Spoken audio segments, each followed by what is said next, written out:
He's Charles Robinson. He's Frank Schwab. I'm Jason Fitz, and it's time for Inside Coverage, where we break down the why and how of all things NFL. Got a lot to get into, including more new, developed, nuanced conversation about what's happening in New York. But gentlemen, as we start this, let's start with what we saw last night, because Seattle went into San Francisco, and I don't care what the final score was. Seahawks got their butts kicked, right? Like, so I'm sitting here, Frank, trying to make, because I feel like every time we talk and every time we hang out, I'm trying to figure out, is Seattle really good? Is Seattle not really good? They lose to Detroit in a game that I thought was really plucky, and I'm like, no, this is a good team.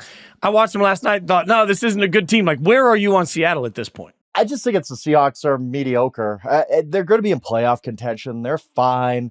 But what we saw last night is what we saw each of the last two seasons. Is part of the reason Pete Carroll's not there anymore. They're just not in the same zip code as the 49ers. The 49ers beat them up, pushed them around. Yeah, Seattle got back in the game. They had chances to win. It's a little concerning for the 49ers, actually. But I'm with you. What we saw when they were building that 23-3 lead, actually, that it said more to me about the 49ers than the Seahawks. I just think the Seahawks are what they are. They're going to be this 9, 8, maybe 10 if everything breaks well team.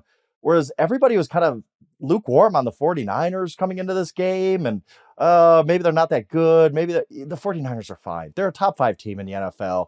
They're going to get healthier as we go along. They're still able to turn anybody's lights out. They can still win a Super Bowl. That's what last night showed to me through, 3 quarters and a few minutes when they built that 23-3 lead. They're going to have to get better in the second half. They've already blown 2 games in the fourth quarter. Almost blew that one last night. But overall, I just think what last night said is Seattle's kind of mediocre, which we probably thought.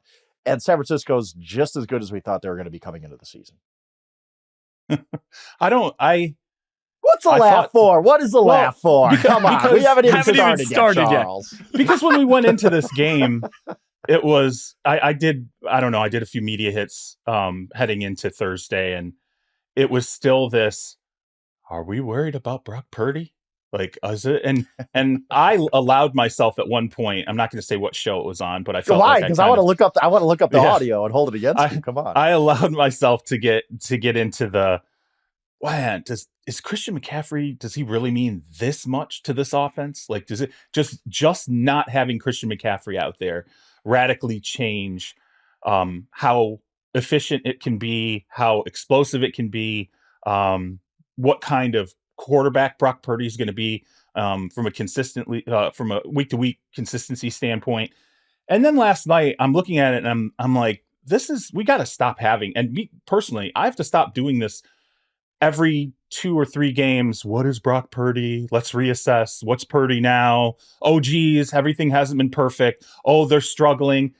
There are so many teams across the league struggling right now. And the favorites, we tend to go into this panic mode when a favorite struggles, a stacked team struggles.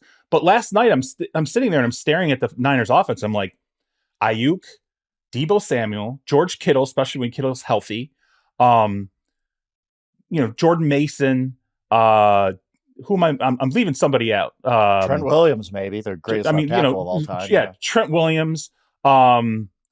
Who am I leaving out on the wide receiver front? Oh, Juwan Jennings, right? Juwan Jennings. That's who I was leaving out. Yeah. So I'm sitting there and I'm going, from a skill position standpoint, Isaac Guerrero just steps in last night and rips off. I mean, if there's one thing that guy can do, he can run straight very fast. I mean, he showed that at Louisville. And so I sat there and I'm like, they're fine. Like we have to allow them moments to sort themselves out, just like we do every other team. And I have to continue to repeat over and over, the first 4 games of the season are the preseason, and then the next 4 games in the season are essentially, that's where your season's really kicking off. You should be finding your chemistry at that point and starting to click. And I just think that lead, when you go back and you watch it, I felt like they took the gas pedal off late. I really did. I felt like they built that lead. It got a little comfortable, and then they softened up a little bit. But, when Nick Bosa's playing at a high level,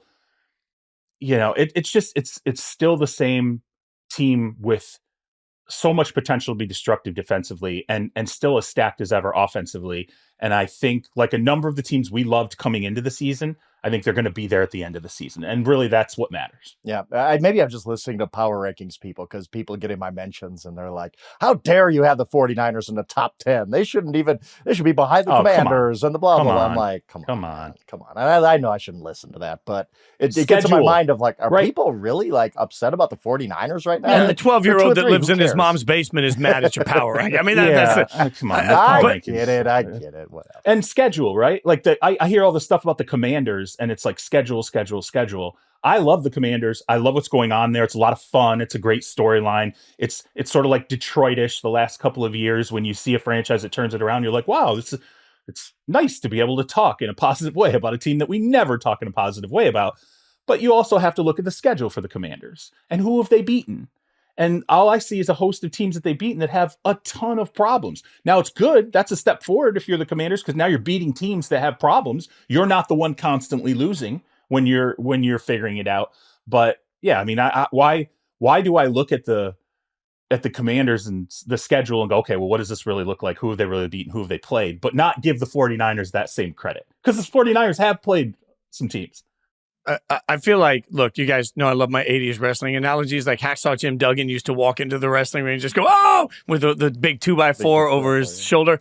That's how I feel every time Brock Purdy has a throw like he did last night to George Kittle in the end zone. Because there just aren't a lot of quarterbacks that can throw the ball that perfectly, that accurately in that situation. Like there was 1 inch that ball could go into, and he squeezed it in. And I just found myself being like, oh, because I've been saying it for a long time. The funny thing is to me, at some point, I just don't care where he was drafted. And at some point, I don't care who his head coach is. I'm just looking at a quarterback that is executing. This year, he's using athleticism. He's running around sometimes. He's making plays we didn't know he could make. And he still delivers an incredibly accurate football on time every single time he seems to need to. Like, yes, even really good quarterbacks will occasionally have okay games or bad games. That happens to all of them. I'm just tired of every time he has a bad game, it becoming this narrative that Brock Purdy isn't any good. Like, he's proven he's going to get paid. He should get paid. He's among the better quarterbacks in the NFL. And Fitz, I had a conversation yesterday. I was talking to a personnel man, and it was prior to the game. And we weren't talking about the 49ers, but he brought up Kyle in the midst of the conversation. And I was asking him, I asked him something about the Rams, and I said, hey, I brought up something I brought up on the show. I was like, hey, do you think if for some reason Stafford is in a Rams uniform next year, could Darnold be the fit there if he leaves Minnesota, yada, yada, yada. And he said to me, I don't know. He said, the one thing you have to think about, he said, Sean will ruin a quarterback. Like if Sean is not happy with you, if he's upset, as a quarterback, you have to be able to take the mental toll of dealing with Sean McVay's expectations. And then he said, it's like Kyle Shanahan in San Francisco. And he said, it is an underrated part of the assessment and the value of quarterbacks who play for those two individuals. You have to be able to take the mental toll of what it's like to deal with a Sean McVay, a Kyle Shanahan. If you're Bo Nix, occasionally you got to get in Sean Payton's ass on the sideline, right? Like you're just going to go, no, I'm not going to do this anymore and get, I've had it and I'm going to give it back. So that's another thing too. I think that maybe we undervalue about Purdy that why don't we count that amongst the, oh, he can do this. He can throw this. Here are the stats. He can move around. Well, maybe dealing with Kyle Shanahan should also be a stat. That should be a stat. Can you keep yourself out of his doghouse? We'll get True Media on that. How well he deals. Yeah, with Kyle exactly. Shanahan. Yeah, right. What's the drop down menu? EPA per Kyle Shanahan yelling at you. Yeah. I love the concept of ass chewing becoming a stat that we handle. So at this point, though, I keep looking at the Seahawks, and I feel like the conversation is just.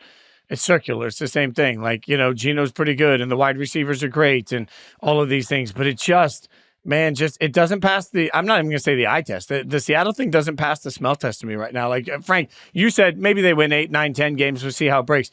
I just don't think we really have any proof of concept that this is a very good team. And it doesn't mean that I don't believe, I'll die on the same hill I died coming into the season. Like, their head coach as a defensive coordinator for the Ravens players said, hey, it took a couple of years to figure out what was expected of this defense. Yeah, that's a good point. I think we need to be patient with Seattle, and that doesn't mean the sky's falling if this year isn't where they need to be. I think they got their guy. I think they got a lot of weapons. They've got some talent.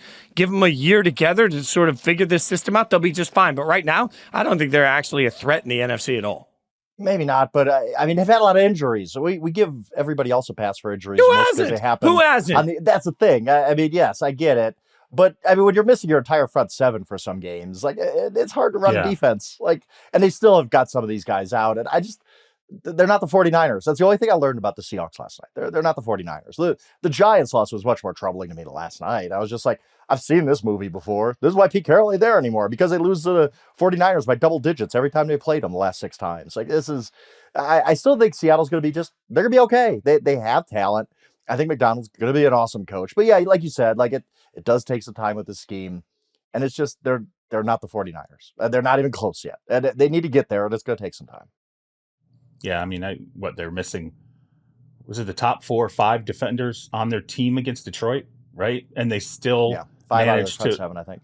Yeah, and they still managed to stay in that game, be a threat late into that game. And I don't know. You know how I am. I always focus things through quarterbacks, and I'm really curious to see if Geno suddenly stacks up some ineffective games, whether or not Sam Howell. I mean, I'm not saying that it's hard for me to believe at any point Geno Smith gets like straight up benched. Like, I think we're past that point. No. I think like Geno's their starter. He's not NFL getting benched. passing yards. I mean, it's not. I mean, like, he's right. Like, it's not going to happen. But I'm like, I wonder if at some point, I don't know, if Geno gets hurt, and if Sam Howell gets an opportunity, I wonder if that then creates some kind of chaos I've seen and Sam debate Howell there. play. There's no chaos. Or I anything. have too. I agree. I do too. But I mean, they did when they traded for them, when they dealt for him, there were definitely some people across the league who were familiar with Sam Howell, who had crossed paths with Sam Howell or looked at him from a draft perspective, or had done advanced work when he was in Washington,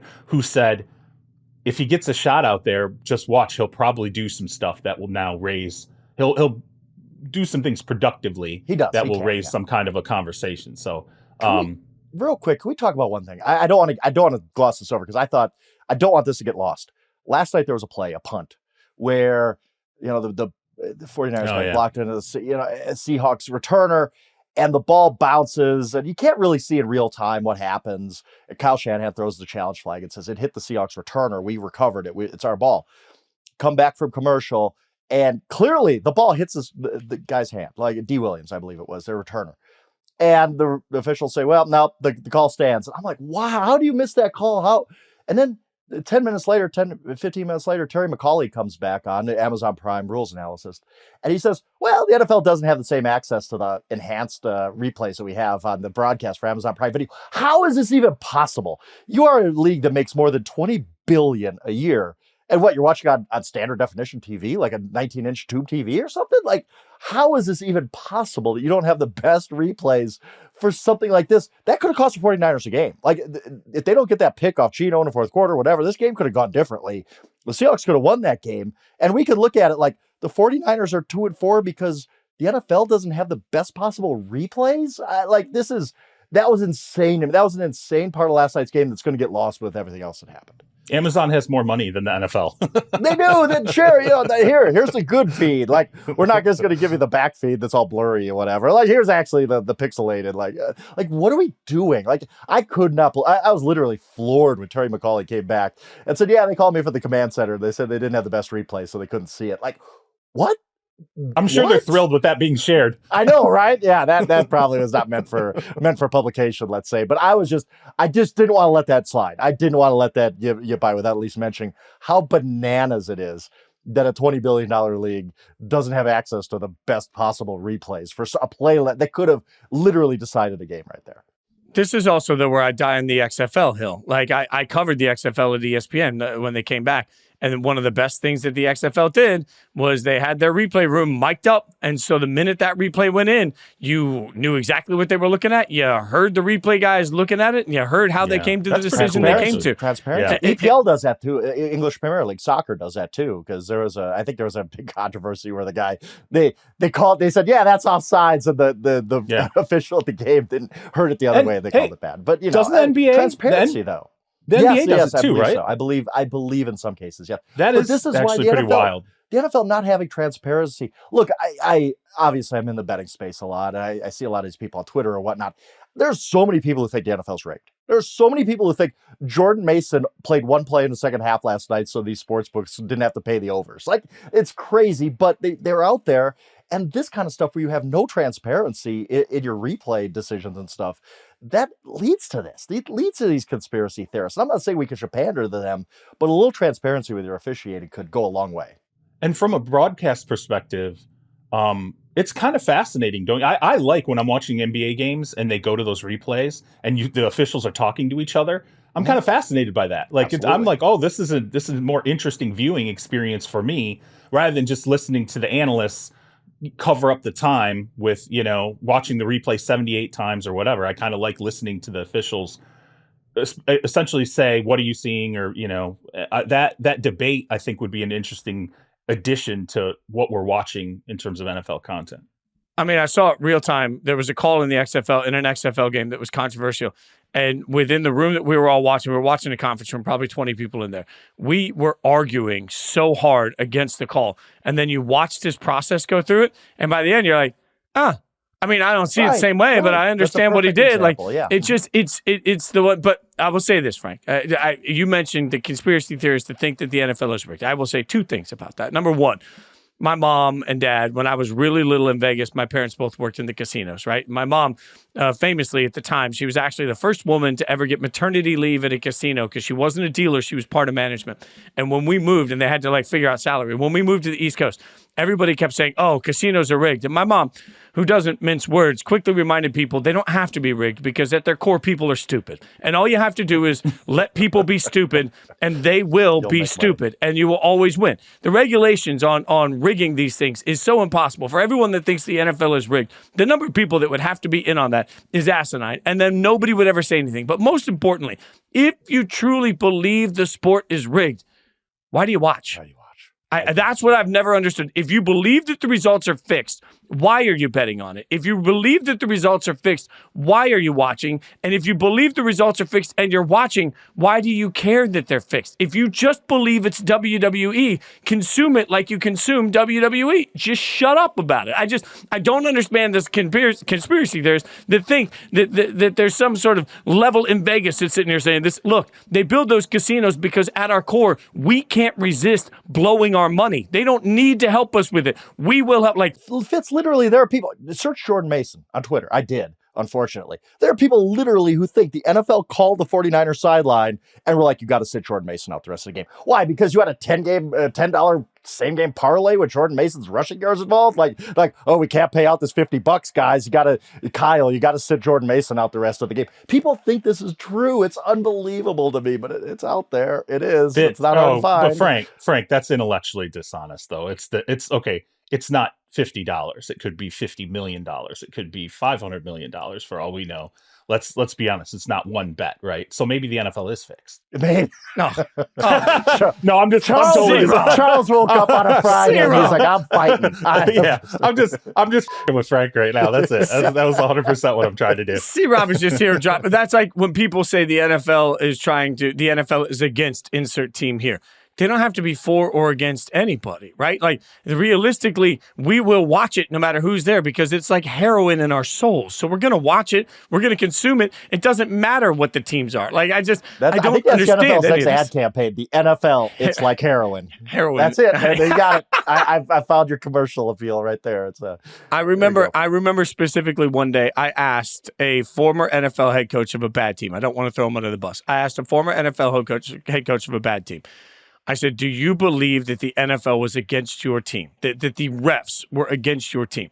And he laughed and he said, no. He said, frankly, it would have been easier in my life to accept that the officials were against my team because then I wouldn't have to own it. He said, the one thing that we did learn is when you're on a bad team, you get bad refs. The way these ref assignments go out, the reffing crews, the best games get the best crews. So sometimes what you have are the worst reffing crews are on the game between two teams that suck. And so fans are sitting there watching and saying, my God, these refs stink. They're against my favorite team. Nope, you just got the worst assignment because you are the worst team. You want better refs, win more football games. But again, nobody wants these ownership moments.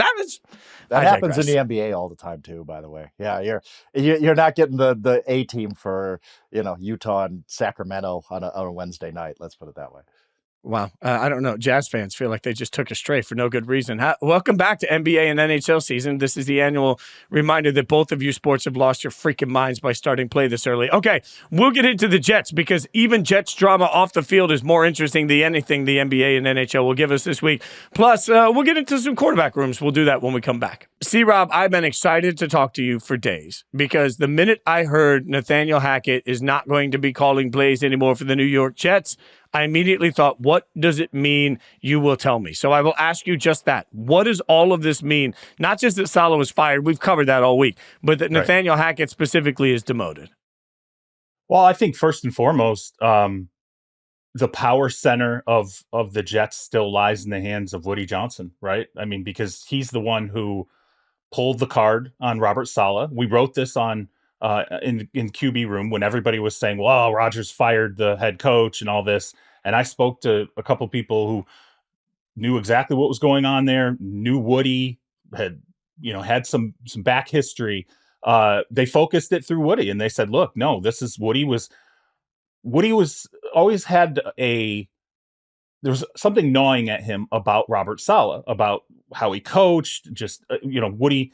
One of these individuals said to me, like, Woody's a fan. This is how he views it. He views it like fans view it. And the fan frustrations you hear with Saleh, Woody has those same frustrations. Maybe it's not the greatest way for an owner to run his operation, but and these same individuals are like, Jeff Ulbrich. It's inside the organization. People know Woody leans into Jeff Ulbrich. He likes Jeff Ulbrich. He believes in him as a leader, and maybe was waiting for his moment to make a change. And when you talk about Nathaniel Hackett and the demotion and Todd Downey taking play calling duties over, what that says to you is Woody gave the job, the interim title, to Jeff Ulbrich, and he told Jeff Ulbrich, do what you want to do.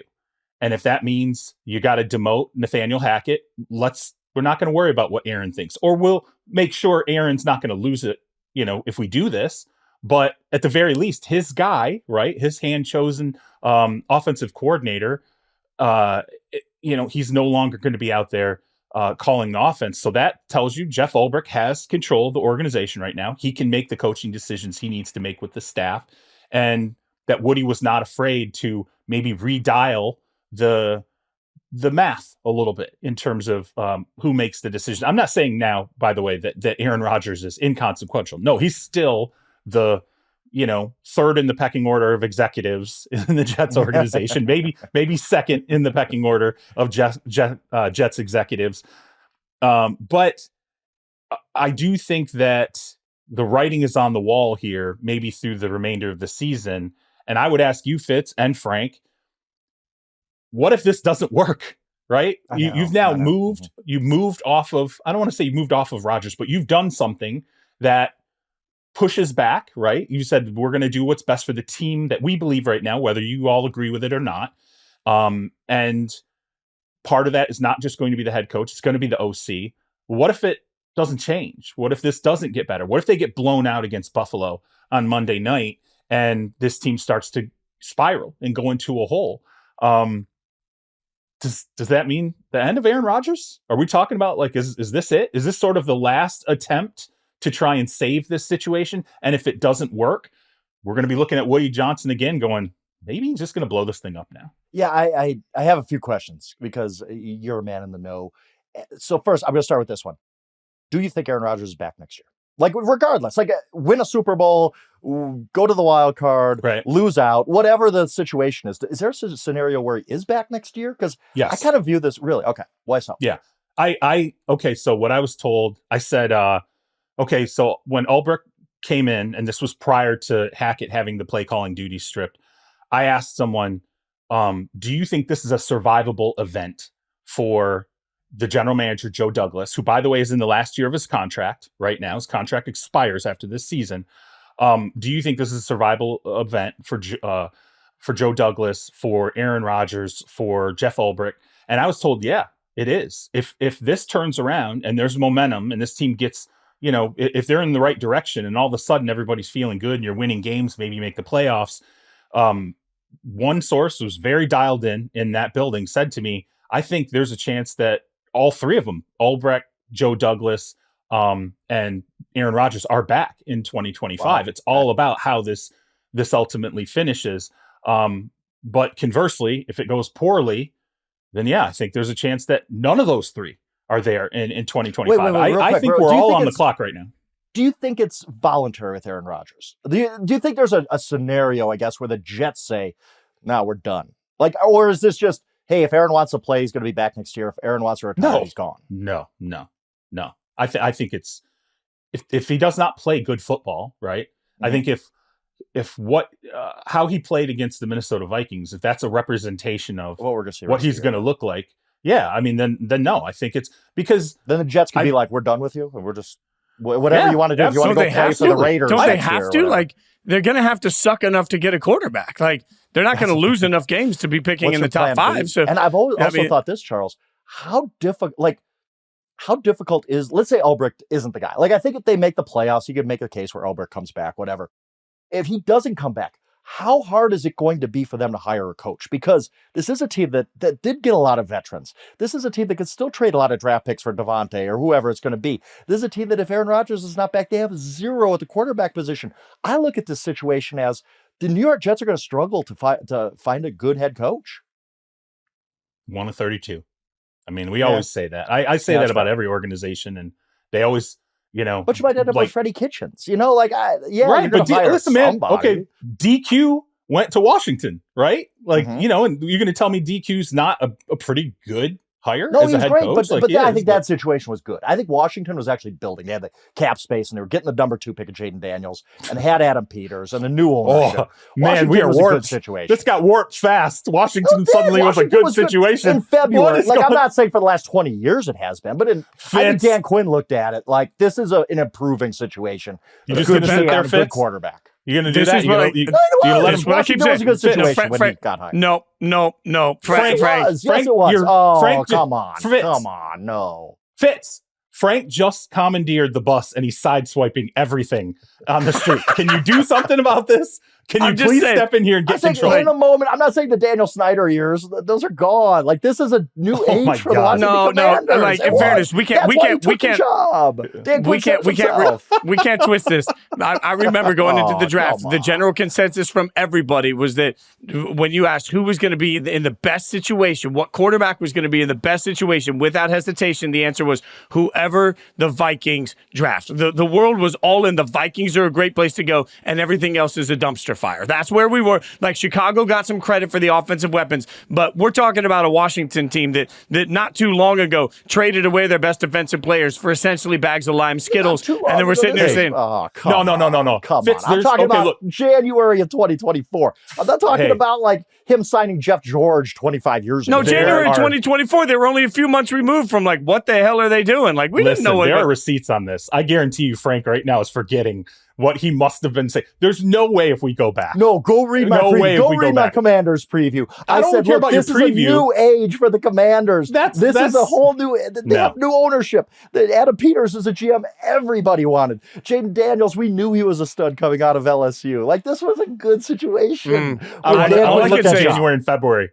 I want to look in January and February. Let's pull every clip where Frank talks about the Commanders. Come on, man. See, Rob, let's be real here for a second. When we went into the draft, we were all doing draft work. When we went into the draft, is it not fair to say that the perception around the Washington Commanders going into this year's draft was very similar to the perception around the Houston Texans from the draft before? I mean, that's part of the reason. Like, it just felt like I don't know, Dan Quinn. That you guys love the hire. Well, and I think you guys were smart about Dan Quinn for a long time. But I didn't necessarily tune into the general consensus of everybody saying, "Oh, Dan Quinn's gonna be great." Like, this is going to work out. Like, everybody wanted Dan Quinn for like 3 years. And he's like, nah, I'm good.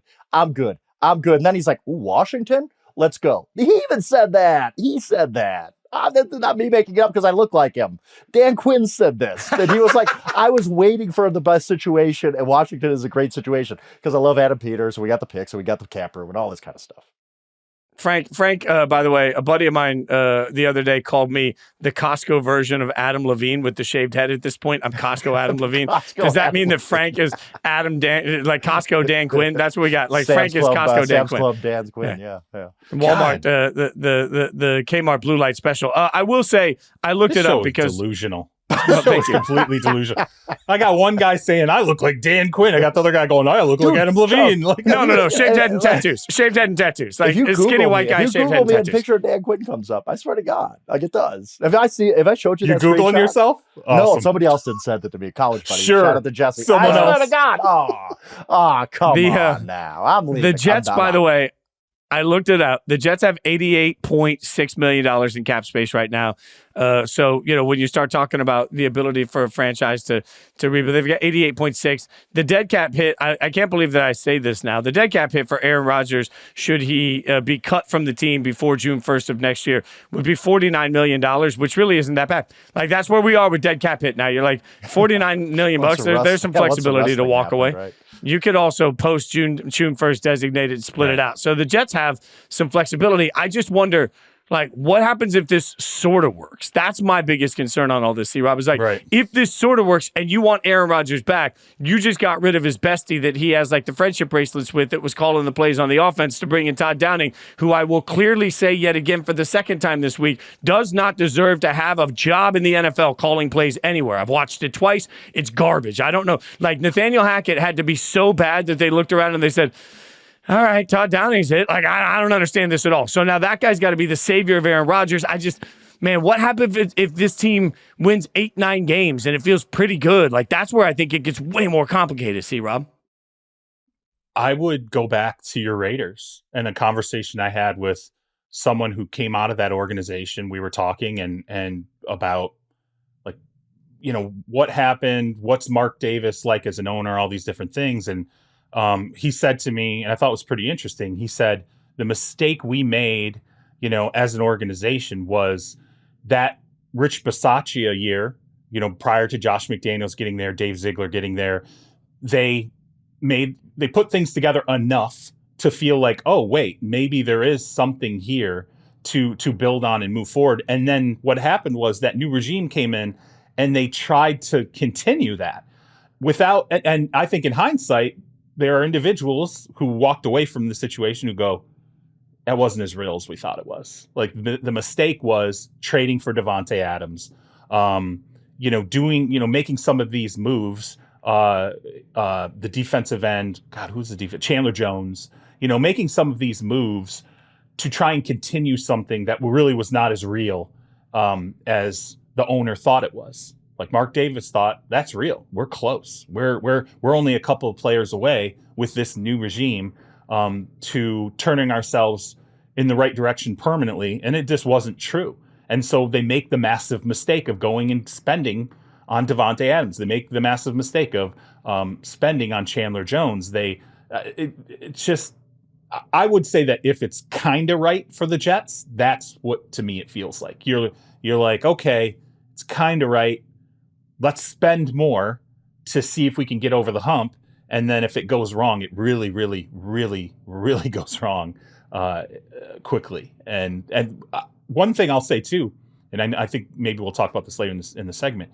Let's see what happens with Davante Adams, because I don't know, if you're ownership, that's a pretty big decision to make, because you're like, all right, we've made these changes. Is there still a feeling of do we spend some more? Do we push some more? Do we continue to add to see if this? I think the Buffalo game could have a lot to do with that. Yeah, I was going to say, doesn't the Buffalo game? What if they win? If they win that game in first place, and then if I'm Woody, I'm like, we already are all in. I might as well dig in my pocket and get some more chips. Like, okay, whatever. Yeah. Like, let's go. We're in first place. But maybe you're 2-4. Like, who knows? I think it's interesting too, Frank. Like, it gets out there. Hey, Buffalo's monitoring Davante Adams. If I'm like, are the Raiders that smart? Like, were they smart enough to go, hey, we need to push the Jets a little bit on this, so let's go ahead and drop that Buffalo's monitoring.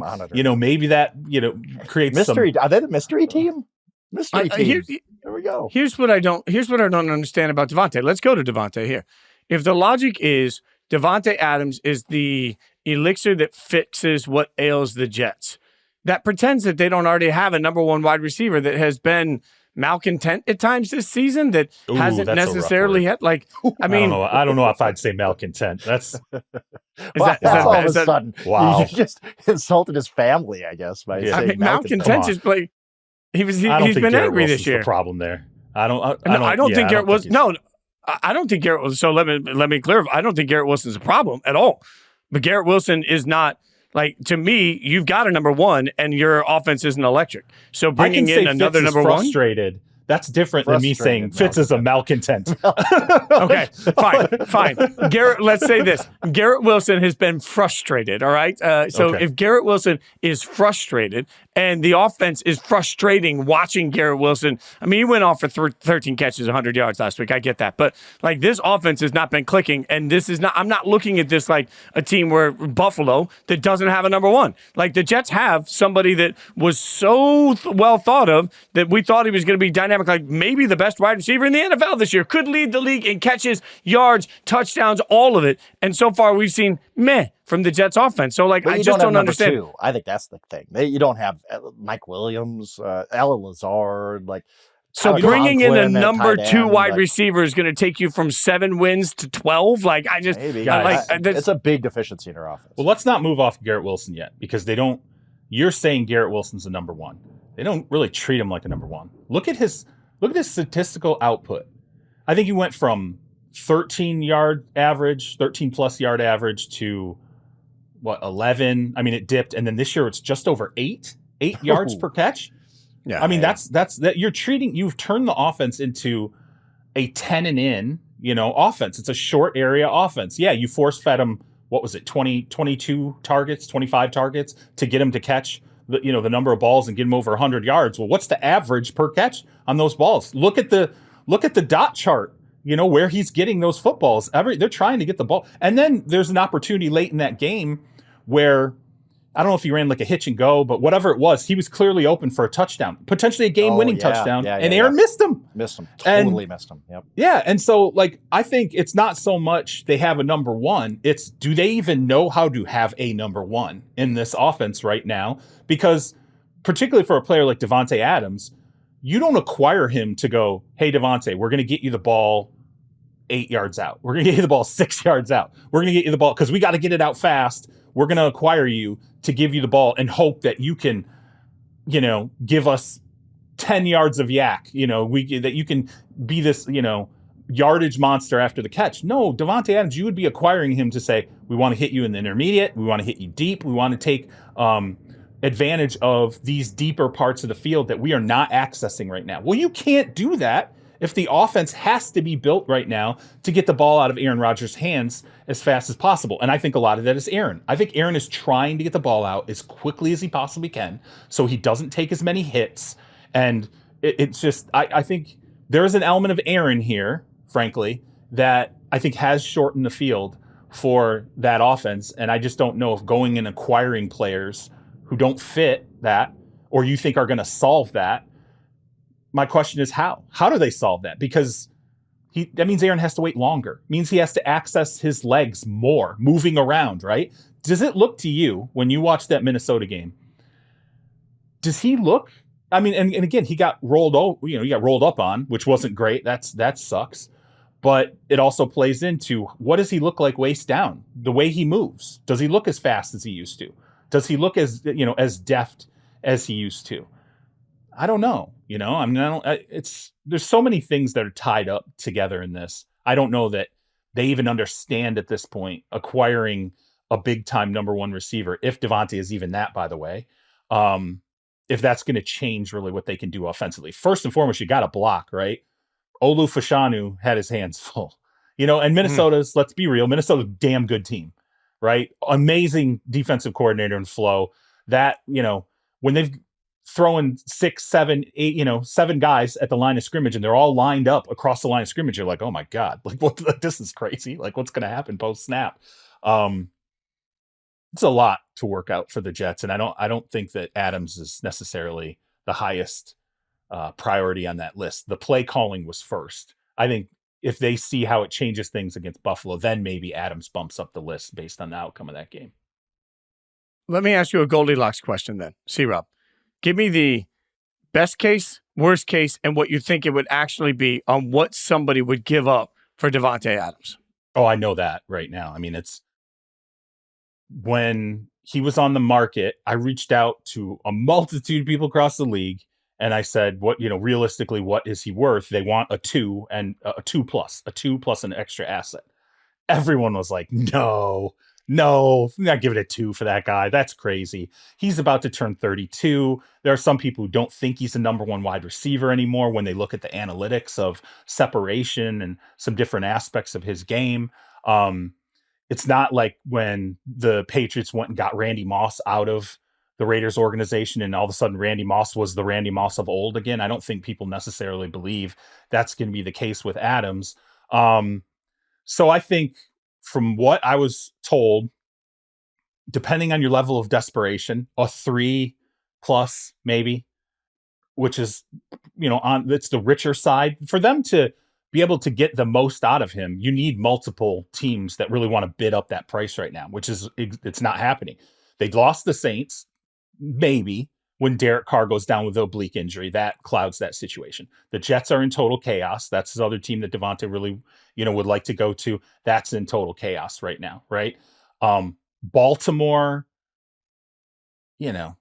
Buffalo, those are 2 other teams where you're like, maybe. Right now, the Chiefs are shopping around for a receiver like crazy. They're not going to trade him to the Chiefs, right? There's no way. Mark Davis is never, ever doing anything for the Hunt family. Okay. In his entire life, he's never going to help the Kansas City Chiefs in any way, shape, or form. I think Al would come out of the grave and choke him out if he were to ever help the Hunt family. So you can go ahead and cross that team off the list. But yeah, the Pittsburgh Steelers, by the way, are out there. They're looking for a wide receiver. Another situation where you're like, okay, what's going on at quarterback here? We're still asking ourselves. They can't score 20 points a game. So all the teams that could be in it for Davante Adams are they're messed up. Mm-hmm. They're messed up right now. And that screws with his trade market value. So I would think, look, high end, someone gets really desperate. Let's say maybe the Jets, they beat the Buffalo Bills and they're like, wow, okay, wait, got some momentum here. We got a tiger by the tail. Downing called a good game. It feels like it changed. We became a little more vertical, changed a little bit of what we can do. Let's go ahead and take advantage of that now. And maybe the Jets say, okay, we'll give you a 3 that can potentially graduate to a 2 or 3 in something else. They have 2 third-round picks next year, the Jets do. I would think low end, what you're looking at, what did the Bears give up for Keenan Allen? Like a 4, right? Yeah, 4, but so it's like in the 3-4 area, like a 4th is probably the low end. I think the high end is probably a 3, maybe a 3rd and a 5th or something like that. It should be noted that 3, if it goes to a team like Buffalo or Baltimore, is going to be at the bottom of the 3rd round too. So you're talking about a glorified 4th. We're talking about a glorified 4th or a glorified 5th in this process, Frank, which is why I continue to die on the hill that I'm the only person in the world that thinks this. I just don't think a deal is going to be done. I think ego gets in the way of this. Mark Davis doesn't want to do it all over again. He doesn't want to face the possibility of helping Aaron Rodgers or Derek Carr, either one, win a bunch of games when the Raiders don't have either of those guys at quarterback. I think there's too much ego involved and too much freshness still from what happened when they traded Khalil Mack. I think this is a bunch of noise. The player wants out. The team's doing everything they can. And I think when we hit the trade deadline in 2.5 weeks, he's still going to be a Raider. Fitz, real quick. I'll tell you that. I'll just throw this out here, just in general, because it's interesting to me. When Mark Davis made that change and he fired Josh McDaniels and they had that big moment and the cigar smoking and all that stuff afterward. You know who the 3 people were in the organization who he leaned on to make that decision? Max Crosby, Davante Adams, and Josh Jacobs. So 2 of the 3 people that the owner was leaning on to make transformational decisions are potentially not even on your roster by the end of this season, or one of them you're spite holding him because you don't want to help another NFL franchise. I hate to Fitz, man. What's going on with your team? But we haven't even talked about the horribly tragic hamstring injury that's super, super serious with Davante Adams. Come on. I'm surprised the guy can walk. Geez, we haven't even gotten to that, which it's obviously going to be magically cured the moment he's traded. He pulled it because he kept running to the Taco Bell in his house, right? Dude, I want a Taco Bell in my house. Every time I see that ad, I'm like, Man, it'd be awesome. Just get up, get a bean burrito. Hey, cool. Like, that's a great idea. I would take a fake injury over watching one of my team's best players get actually injured during a sack celebration in a loss. Oh my That's God. fine. We have not talked It's enough fine. about that. Good. I mean, it's fine. Y'all, like, I'm going to keep saying this. I picked a weird fall to go sober. I'm just like, this every single Sunday. I'm like, this, you know what? I want to stress eat and stress drink my way through it. Let's take a look at some other quarterbacks, though, because you mentioned the stock report. Give me somebody that you guys, by the way, check it out on Yahoo Sports. There's always a great stock report article that C-Rob does. Give me somebody that you've got stock up on that you're really excited about. I mean, Kirk Cousins, right? Like I throws for a franchise record, what was 509 yards in the win, big primetime win, great. Obviously Kadero Hodge makes the play of the game to score the touchdown in overtime. But I think stock up there is that they're realizing what they went out and signed him for. Like, this is great for them. This is exactly what they wanted. They're like, we want to bring this guy in. We want him to be able to come up big in big moments. Yes, we drafted Michael Penix, but they kept telling us over and over again, we're serious about not playing that guy. We brought in Kirk to keep Michael Penix on the bench and develop him for use down the line. And I mean, Kirk has been pretty good in prime time this year. Like, he could potentially be 3-0. If one thing goes differently, he's 3-0 in prime time this season. And so for the Falcons, you have to feel really, really good about how much he's brought that, I think, offense together. And I'm curious to see how Kyle Pitts develops over the course of the season. Finally, he I think made a mark. And if they could really get him rolling, the Falcons could be a really interesting team, to watch through the remainder of the season. Do you think this is Kirk the rest of the way? I mean, like, I think so. So I'm not trying to in what sense? What do you mean? I know he's not going to throw over 509 yards every week, but I'm talking about Kirk Cousins being a top 10 quarterback the rest of the way. Oh, okay. I see what you're saying. Because he struggled through 4 games. Like, this was the blip. But you can tell yourself a story where, well, he didn't play preseason. He's coming off the injury. And now, like you had alluded to earlier, that was the preseason, and their season started in week 5, and now he's going to be a top 10 quarterback going forward. Yeah, I mean, I don't...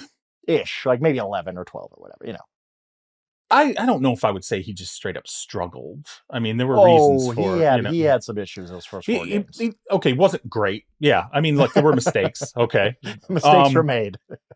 Mistakes were made. We do have to give him he is coming off of a torn Achilles, right? Mm-hmm. So there's some of that too, getting back into the flow of things. But yeah, I think this is probably more toward, I do think it will lean more toward Kirk being a top 10 quarterback the rest of the way than it will be a guy don't forget, he was playing arguably the very best football of his career when he tears his Achilles in Green Bay. Yep, and the Falcons could take off because they got 3 wins in their pocket. This is a team that could be 1-4 or 0-5 if a couple of breaks don't go their way. They're 3-2. All of a sudden, if Kirk takes off, this Falcons team is going to take off. Yeah, I mean, I think this is what becomes interesting the rest of the season, because you're right. Like, as much as we've been critical at times on the Vikings for their entire process ever since the draft, this is the home run they wanted. They get this sort of level. I don't know that they constantly want Kirk throwing more passes than years he's been on the earth. Yeah, but that's a lot of a lot of balls in the air. But it still works. It still works. All right, give me somebody then whose stock you are down on. I mean, everyone's talking about Deshaun, right? Deshaun Watson.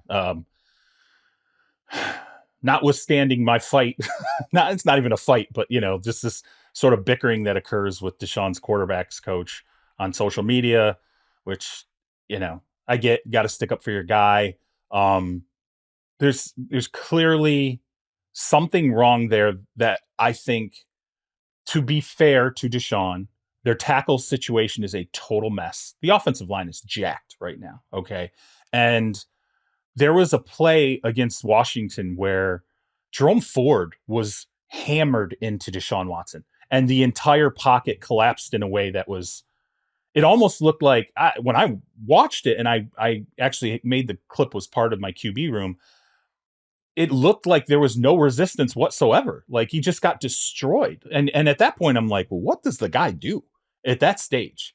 So there are elements around Deshaun that have not been good, and you have to look at Deshaun and say, I will give you credit for that. But there are also times where he's running around and you're like, he either doesn't know what he's doing or he's lost confidence in letting go of the ball to get himself out of certain situations.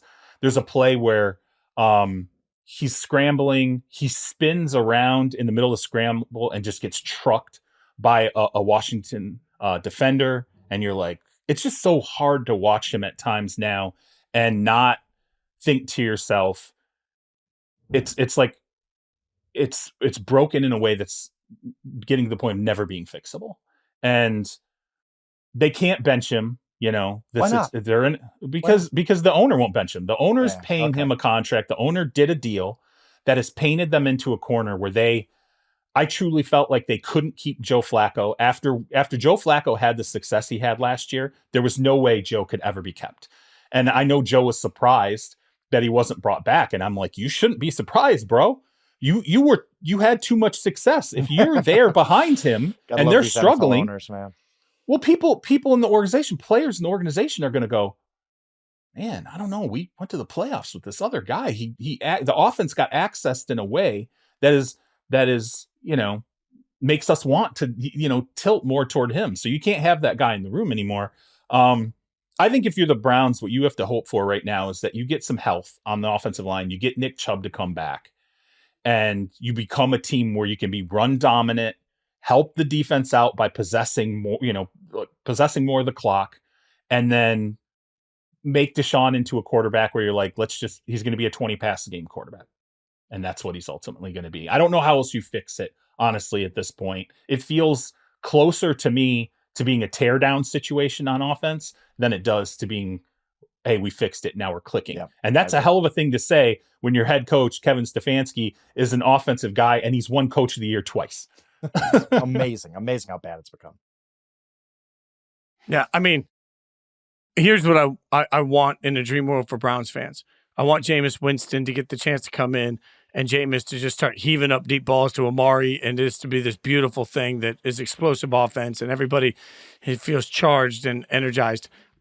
Frank, I think what C-Rob said there that's the most important is that the owner's not going to let it happen. And at some point, you just got to accept, no matter what we think, if the reality is the guy that owns the team that's writing the paychecks is not comfortable making that change ain't going to be made. And this is one of those moments where I can already hear people in Armenchi screaming, well, make them sell the team. That's what every bad fan of a bad team says, make them sell the team. Doesn't work that way. This is just one of those moments. Don't you think it's hard to come back from that if you make that change, right? Doesn't it feel like if you make come back that from change? The quarterback's broken. It's done. He's washed. It's over. I personally, if I had to get a crystal ball out, I think the Cleveland Browns next year, depending on the owner who's crazy, they just say, Deshaun, just stay at home. We're going to have to pay you because the $152 million cap hit, but we don't want you around no more. You're just a broken quarterback. There's no salvaging this. That happens.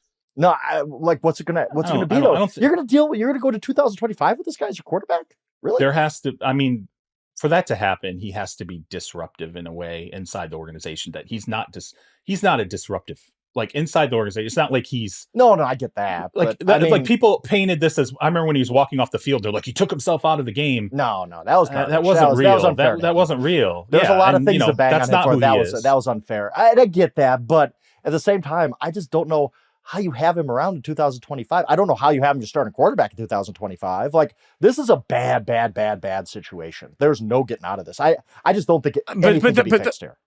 That's the whole point. Emmy, our producer extraordinaire, I'm sorry, you're going to have to bleep this out. I know you're going to have to bleep this out, and I try not to make anybody bleep anything. The fact is, the Cleveland Browns are and no matter what they do, it doesn't change the fact that the Cleveland Browns are That's the only way to say this. Sorry, really two bleeps. Emmy, I apologize. But that's the only way to say it. There is nothing. Sometimes you just got to look around and you got to be like, you know what? I'm going to take my lumps. And I think the Browns are going to have to take lumps for 2 more years. And Browns fans don't want to hear it, but I don't think there's any viable solution. This is one of those moments where it's it is what it is, as much as we all hate that passive-aggressive phrase. It is what it is. Browns fans, it's over. It just is. It's over this year. It's over next year. It's over the year after. It's over. Where has this? There has to be a comparable situation. I would think, maybe in the NBA, right? Where there has to be somewhere in the pantheon of sports where a star was signed and given a contract that made them like literally unmovable, and a team had to deal with carrying that player around for a couple of years. It had to have happened. I can't think of it, but I know there has to be a situation. I literally had one executive said to me, I said, give me the creative way for the Browns to get out of this. And this executive was like, strap 2 first-round picks to him and get someone to buy the contract. That's amazing. For 2 round pick, 2 first it's round like, picks. if you do want some example, this isn't like a one-to-one, but Chris Davis, the first baseman for the Texas Rangers, went to the Baltimore Orioles on this massive deal, and he hit like 130. And they just, like, they couldn't do anything with him. And they're like, okay, well, you're here. Like, there's really nothing we can do about this. But it's rare.